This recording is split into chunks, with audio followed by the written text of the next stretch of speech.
இன்னைக்கு நம்ம காஞ்சிபுரம் மாவட்டத்துக்கு வந்திருக்கிறோம். இங்க மக்கள் ஃபேஸ் பண்ற அந்த பிரச்சனையை பத்தி நம்ம பேசி ஆகணும். காஞ்சி மண்ணை வாழ வைக்கிற ஜீவ நதி பாலாறு, உயிர் நதி பாலாறு. இந்த மக்களோட உயிரோடவும் ரத்தத்தோடவும் கலந்து ஓடுவது பாலாறு. அந்த பாலாறை இன்னைக்கு பெரியார் பெயரையும் அண்ணா பெயரையும் சும்மா பேருக்கு வச்சுக்கிட்டு ஆட்சி நடத்துறவங்க என்ன பண்றாங்க தெரியும்ல? சுரண்டிட்டாங்க, கொள்ளையடிச்சிட்டாங்க, நாசம் பண்ணிட்டாங்க, மோசம் பண்ணிட்டாங்கன்னு இன்னும் என்ன வேணாலும் சொல்லலாம். ஆக மொத்தம் அழிச்சிட்டாங்க.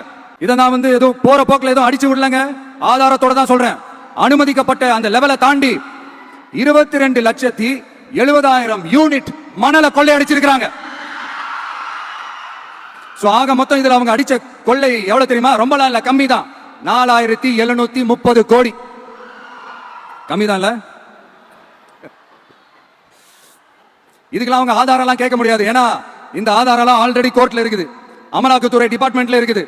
அந்த டிபார்ட்மெண்ட்ல வேலை செஞ்ச சில நல்லவர்கள் அவங்க அடிச்ச அந்த கொள்ளையெல்லாம் தாங்க முடியாம வெளியில சொன்ன அந்த ஆதாரங்கள், இதெல்லாம் சம்பந்தப்பட்டவங்களுக்கு இன்னும் நல்லாவே தெரியும்.